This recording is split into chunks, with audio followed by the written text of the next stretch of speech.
Grand, on a déjà fait 1 heure, on continue. Très, très bien.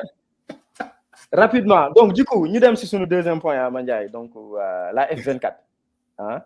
Seydina, nous avons dit la F24 de coalition. Effectivement, bon, on ne l'a pas classé dans la catégorie de coalition, mais c'est un front, front de l'opposition. Hein? Voilà, mais Django Bimo Sibogam, avant moi, et puis les gens, les autres, n'hésitez pas à nous dire ce que vous en pensez, ces commentaires.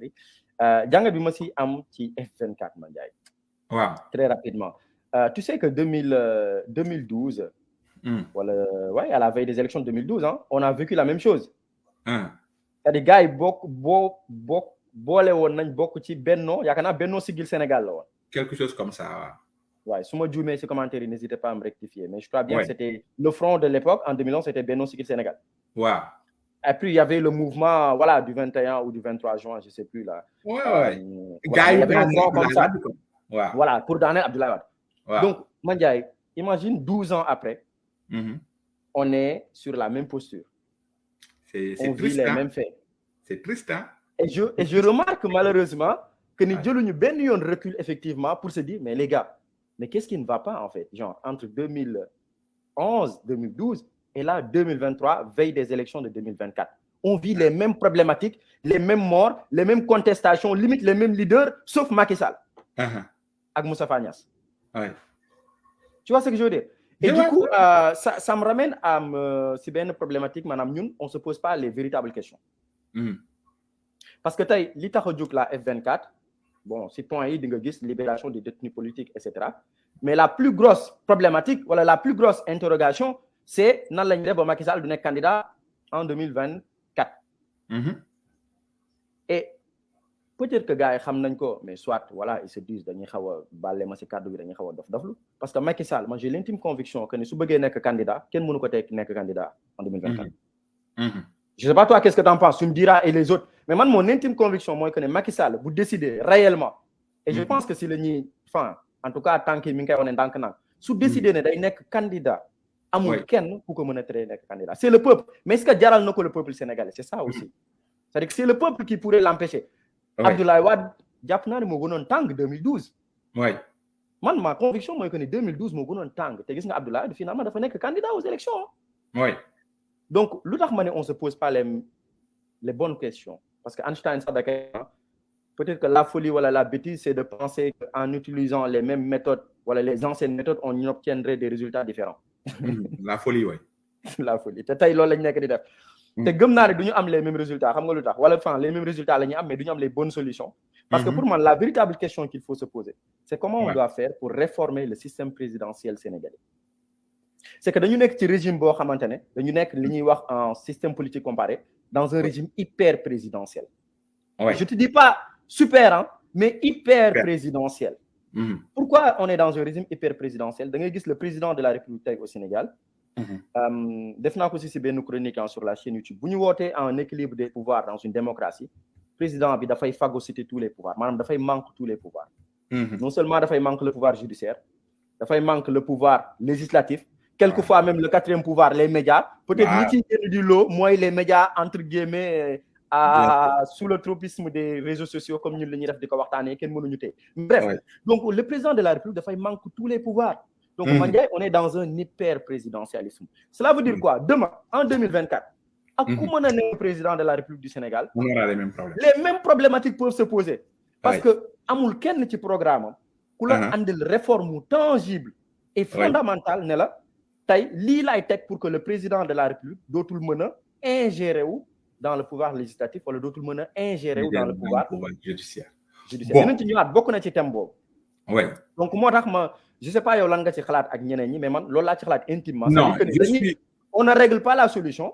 amul benn candidat en tout cas jusque là xaw ma yow lire nga peut-être ñeneen ñi mais man ñi ma lire amagul ci kenn ku ma ne en tant que président de la République peut-être bon je sais pas parce que je pense à l'époque ñu ngi ko doon wax naan peut-être que ni le président dootul siéger ci conseil supérieur de la magistrature. À voir bu ñu mise à jour le programme jot na pour 2024 qu'est-ce que cela va donner mais en tout cas jusque là. Et même dans les discours dégguma ci kenn ne man su ma nekkee président nii laay def. Donc l'article 27 de la constitution day nekk loo xamante ne c'est à vie kenn dootu ko laal kenn dootu ko jéem a tripatouiller. Ok alors donc su fekkee ni am na ñu nekk ci ci chat bi comme par exemple Idriss Fall Cissé si dans le programme de Abdourahmane Diouf wala dans son livre là tu te rappelles de quelque chose tu peux le dire man alors pour aller jusqu'à réformer le pouvoir judiciaire judiciaire législatif etc. Ça je ne me rappelle pas mais en tout cas sur le livre de Boubacar Camara bii livre hop bii tu vois ça s'appelle Construire le Sénégal là. Sur ce livre-là, am na benn proposition bu mu defoon bu intéressant dessus boo xamante ni en tout cas à mon avis ça règle définitivement le problème de trois mandats. D'accord? Donc quand même attention dans les livres là il y a des choses intéressantes très intéressantes tu vois c'est parce que justement sur cette question de c'est parce que les livres là en fait dafa am yi nga xamante ni je suis plus d'accord avec par exemple Awalé tu vois am yeneen point yoo xamante ni je suis plus d'accord avec Boubacar Camara est-ce que tu vois am yeneen point yoo xamante ni dans solution ça me plaît plus tu vois loolu moom moo taxoon sànq soo fàttali ko ma la doon waxu coalition yu waroon gën a mën a ànd c'est à ñii la bref loolu parenthèse la wax léegi sur cette histoire de F24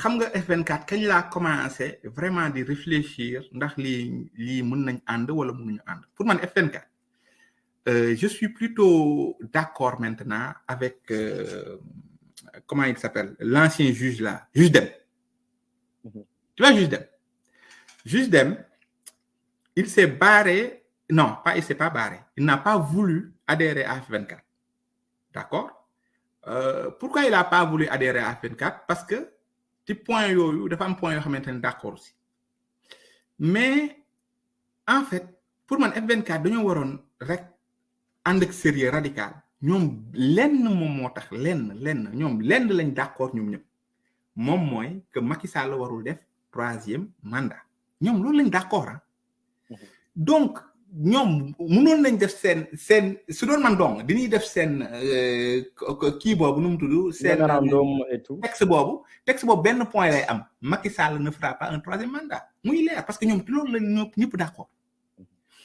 par contre yeneen point yi mooy indi problème mu maintenant nañ ko tuddee force wala coalition nañ ko tuddee nu mu leen neexee mais yeneen point yi mooy indi ku nekk tiré de son bord parce que tu vois bien que yeneen point yi en fait dafa am ñu muy arrangé ak ñu mu dul arrangé wala bokk ñoo xamante ni ñoom ñoo gën a soxal point yooyu que yeneen point est-ce que par exemple soo jëlee point où il faut libérer les détenus politiques je suis bien d'accord mais pourquoi je suis d'accord parce que man mii dans ces détenus politiques là man j'ai des amis tu vois et puis man je suis juste un technicien man je ne suis pas un juriste ni je sais pas man gis naa gars yi ñu tëj leen pour man c'est pas normal ñu tëj leen donc man je suis beaucoup d'accord avec F24 pour qu'on fasse la pression pour ñu génnee leen tu vois mais loolu sama avis la est-ce que tu comprends mais par contre quelqu'un comme un juge qui a un background juridique extrêmement haut kooku peut-être qu'il voit des choses que man j'ai une goutte d'eau lui il est dans l'océan. Est-ce que tu comprends ce que je veux dire? Et donc alors que F24 pour man ces autres points là ragal naa ni yeneen points yooyu ñoom ñooy nar indi histoire ça c'est première chose léegi nag deuxième chose nag loo xamante ni man c'est pas que ça m'a déçu ça m'a surpris quoi mais j'étais découragé quoi c'est même pas déçu j'étais découragé moom mooy bu ñu defee seen marché bi astafurlah seen kii bi nu mu tudd AG bi seen assemblée pas AG nu mu tudd ci place de l'Obélisque là meeting. ok bu ñu defee seen meeting bi et puis am ñoo xamante ni dañu leen yuuxu xam nga Khalifa Sall yeeg gars yi yuuxu ko. mais loolu noo gisee loolu déjà yow noo gisee. ça n'a aucun sens. allez F24 du Yewwi Askan Wi F24 est-ce que waa F24 est-ce que dans ce qu'ils ont écrit est-ce qu'il y avait il est interdit de faire une nu mu tudd de faire des pourparlers avec Macky binduñu ko Oui, mais comment aussi c'est difficile de faire le distinguo. Voilà, certains militants, c'est peut-être difficile parce que voilà, nous savons globalement, nous avons F24. Oui, mais excepté les autres leaders, attention, excepté les partis. Gars, ils savent que nous sommes Askan Wi. Et Askan Wi, c'était une coalition pour les législatives. Voilà quoi. Après F24, ils ont fait une grosse force pour se battre sur certains principes. Mais tu ne peux pas dire à quelqu'un dedans, puisqu'on se bat sur ces principes, toi, tu n'as pas le droit de parler avec le président. Il ne faut pas déconner. Même que Yewwi Askan Wi mere Khalifa Sall, ça, je le conçois. Parce que c'est écrit noir sur blanc dans les points de Yewwi Askan Wi que amuñu droit pour parler avec Macky. Oui, mais Mandiaye aussi a un fait. C'est-à-dire que la plupart ñi ñëw ci F24, il y a aussi une réalité. Ñu ci bëri am na ay militants Yewwi Askan Wi. Mais même si am na ay militants les serviteurs, Boubacar Camara, mais ñi ci ëpp pour dire la réalité des réalités. Tu ne peux pas aller dans un meeting de F24 du yuuxu Khalifa Sall ou du yuuxu Pape Djibril Fall. Les gars, on peut dire ce qu'on veut. Tu vois, les gens, ils doivent être assez intelligents pour faire la part des choses. Yo, tu as fait une coalition pour gagner les élections. Tu as gagné les élections. En fait, tu dis que tu as gagné les élections. D'accord? Yo, cette intercoalition, Yewwi, Wallu, vous avez gagné vos élections. Khairo. Les gens, ils font une autre truc pour dire que ça, c'est pour combattre, pour 4 points. Mais dans les points, c'est parce que Macky Sall warul bokk extra. Macky Sall woote, ne man dama bëgg ñu waxtaan. Mais peut-être que ci waxtaan boobu, mun nga ko si wax Macky Sall doo bokk. Est-ce que Khalifa Sall dem waxtaan ak Macky Sall, est-ce que loolu dina tax yenn point wu F24 yi yàqu? Mais non. D'accord? C'est ça quoi. Donc ça vraiment ça m'avait un peu découragé. Tu vois? Parce que particulièrement je suis très d'accord avec F24. Je ne suis pas d'accord avec les coalitions extra. Mais F24 je suis d'accord parce que F24 là c'est un truc commun du Sénégal, c'est pour la démocratie. Disons que c'est la protection de la démocratie sénégalaise. Alors que Yewwi Askan Wi c'était pour être député, donc quand on a des députés là c'est une question d'idéologie ak nan la ñuy doxalee Sénégal du benn. D'accord. Mais est-ce que jàpp nga ne yow vraiment F24 am na ay chance pour que Macky Sall bañ a nekk candidat en 2024? Grand. Man jàpp naa ne ces chances sont très minimes. En fait pour man tey jii Macky Sall su bëggee dem man ak yow ñoo bokk yem. waaw. D'accord mun na taal Sénégal waxuma attention waxuma su demee par force damay su demee mun na taal Sénégal d'accord mais par contre man en fait je vois plus loin pour man aujourd'hui tant que Ousmane Sonko n'est pas complètement éliminé Macky Sall day dem mais demain si Ousmane Sonko gars yi éliminé nañ ko ba pare Sénégal tàkkul xawma la nag la kii quoi gars yi def ko Khalifa Sall quoi je ne sais pas nag ndax c'est possible ou c'est pas possible tu vois. Tu verras que les gars de Sonko qui sont dans le chat te diront c'est impossible. Tu vois, c'est leur droit. Mais pour moi, si Macky Sall réussit à éliminer Ousmane Sonko, là peut-être il n'ira pas. Là, il fera peut-être amende honorable. Et même il pourra même dire, vous voyez, tu vois, pourquoi l'essentiel, moi, na am garantie que sous demain, après nek dans les trucs internationaux, que le gars qui sera au pouvoir protégera sa famille, etc., etc. Mais il n'est pas sûr que Sonko fera ça. Mais toi, parce que toi, tu penses que... Le background est trop lourd. Mais toi, parce que tu penses que Macky Sall craint Ousmane Sonko à ce point, et moi, voilà. Bien sûr, mais punaise. Attends, grand, quand moi là, dis en ce moment, gars, oui. Mais pourquoi Mandiaye aussi Macky Sall aurait si peur de Ousmane Sonko quoi? C'est vrai qu'il y a des détournements, il y a tout, mais là la fi Abdoulaye Wade def, mais xara lan la fi Abdoulaye Wade def, comme nu ma koy waxee, c'est pas pour légitimer li Macky Sall di def, absolument pas, attention ak ñëpp ñi sétane. Mais je veux juste dire lan la fi Abdoulaye Wade def lo xamné Macky Sall def ko aussi, Macky Sall ci tant que Abdoulaye Wade pourquoi il aurait si peur d'Ousmane Sonko? C'est pas pareil, déglu ma fi. Ce qu'il faut savoir c'est que Abdoulaye Wade quand il parlait, il a laissé, même si c'est son fils traître, c'est son fils. Il faut savoir que, Macky Sall, c'est le fils de Abdoulaye Wade. Idrissa Seck, c'est le fils de Abdoulaye Wade. Xam nga ñom lan mo leen bolé ak Abdoulaye Wade? Abdoulaye Wade ñom ñoy c'est en fait Macky Sall ak Idrissa Seck, ce sont les enfants non biologiques de Abdoulaye Wade. Alors que Karim c'est son enfant biologique. Mais les enfants non biologiques se sont battus pour être des enfants non biologiques. Et quand il a fallu choisir Abdoulaye Wade ne gis nga sama boy bi sama doom bi nga xamante ni ñoom Macky Sall ak ñoom Idrissa Seck gis nañ ko muy taxawaalu ci mbedd bi di sawtu ba ne léegi moom mooy nekk président quoi. Mais yéen ñi tama topp depuis. Donc en fait ce qu'il faut savoir c'est que gis nga Macky Sall ne peut pas faire de mal à Abdoulaye Wade. Macky Sall ne peut pas faire de mal à la famille de Abdoulaye Wade. Même su fekkee am nañ problème Macky Sall du jàpp Sindiély wala Karim Wade xam nga jël seen bàyyi dugal prison toroxal leen. Pareil loolu laay wax gis nga Idrissa Seck ak Macky Sall lu leen boole xamuñu ko parce que ñoom ñaar lu ñu ànd moo yàgg gis nga wóor na ma ni je n'en sais rien là je spécule attention je spécule lu may wax ni mënu ma ko waata. Je suis sûr que quand tu vas gratter un peu là tu vas voir doomu Idrissa Seck nekk de Macky Sall lu tudd benn doomu Macky Sall xam parce que c'est des gens qui se connaissent depuis longtemps.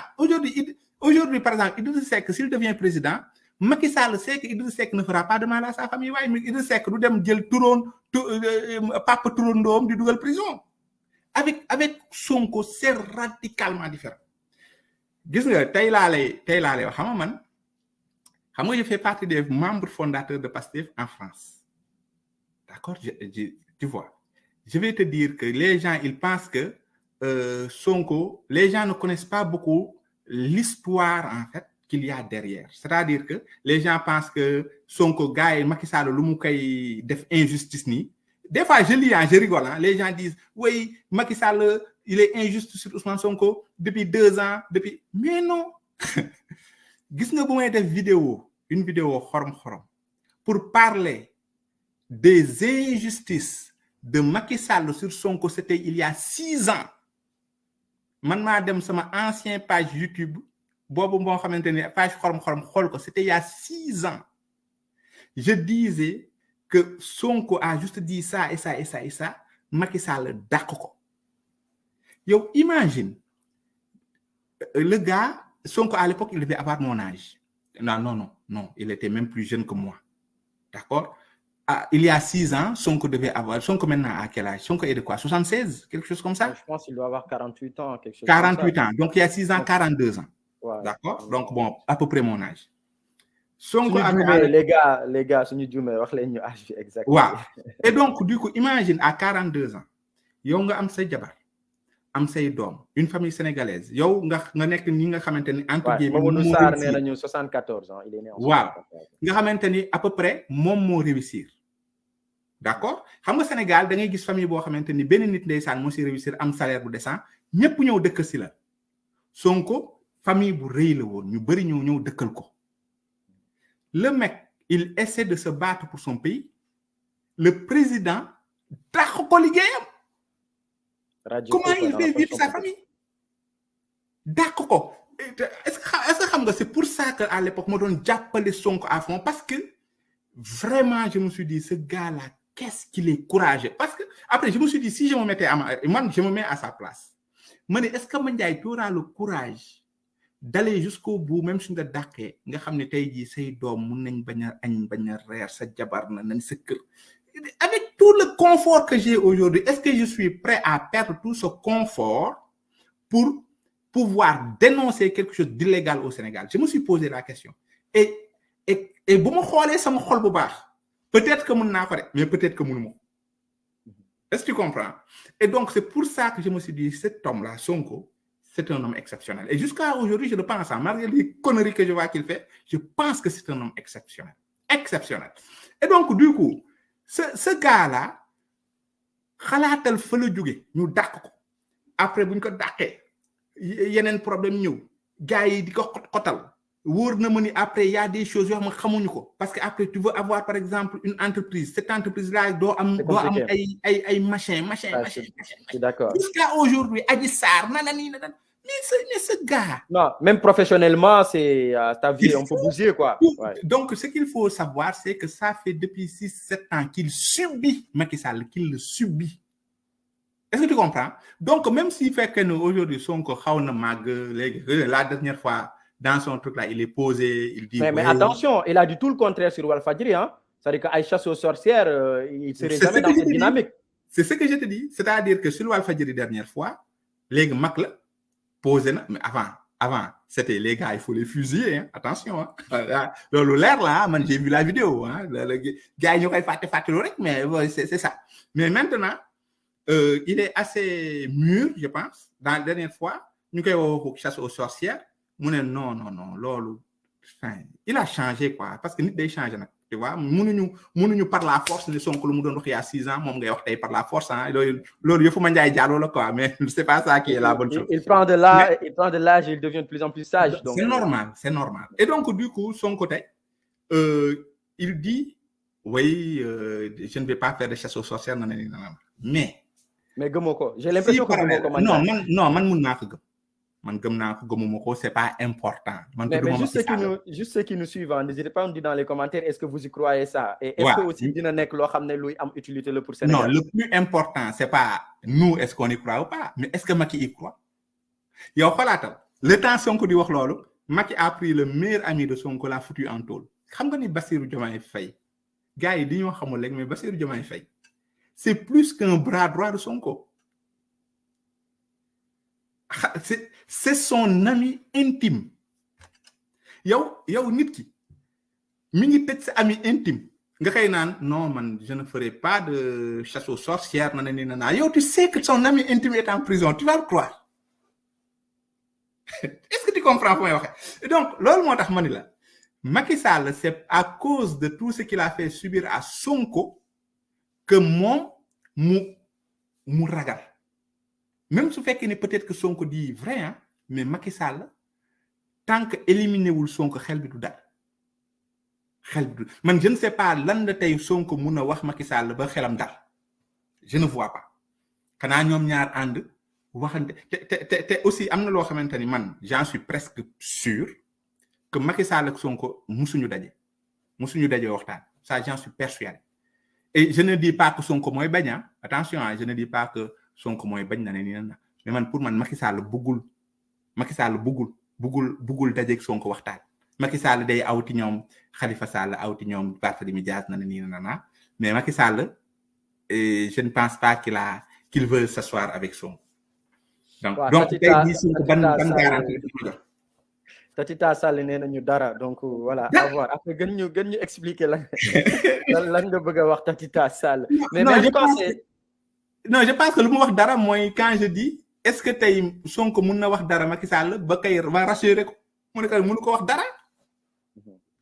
Mais je pense qu'il faudrait qu'on aille vraiment vers ça, Mandiaye, parce que je pense que ce qu'on a vécu en 2012 avec l'arrivée de Macky Sall au pouvoir, Sénégal, jëloon nañ suñu pouvoir public avec voilà tout ce qu'on a pu dépenser en temps, en énergie, en finance, avec Aminata Touré en tant que ministre de la Justice, ci li ñu mën a woowee à l'époque chasse aux sorcières, mais gis nga finalement mujjul dara. Ñi nga xamante ne procureur Alioune Ndao nekkoon au niveau de la CREI, la Cour de répression de l'enrichissement illicite, ñëpp ñi mu cité woon gis nañ ne mujjul fenn. Donc on a plus perdu du temps et de l'énergie à courir derrière des gens yoo xamante ne au final mënuñu leen topp. Karim Wade mi nga xamante ne moo nekkoon le centre, le cœur névralgique, bataille, je ne pense pas que nous on a recouvré les finances ñu ko doon toppee. Yaa ngi comprendre. Donc du coup effectivement il faudrait pas qu'on aille dans ça. Après c'est vrai que Sonko a rassuré, a commencé en tout cas à rassurer Ousmane Sonko en disant que non su ñëwee au pouvoir tal na leneen lu dul lool. Et je pense clairement man gëm naa ko sur parole jusqu'à la preuve du contraire.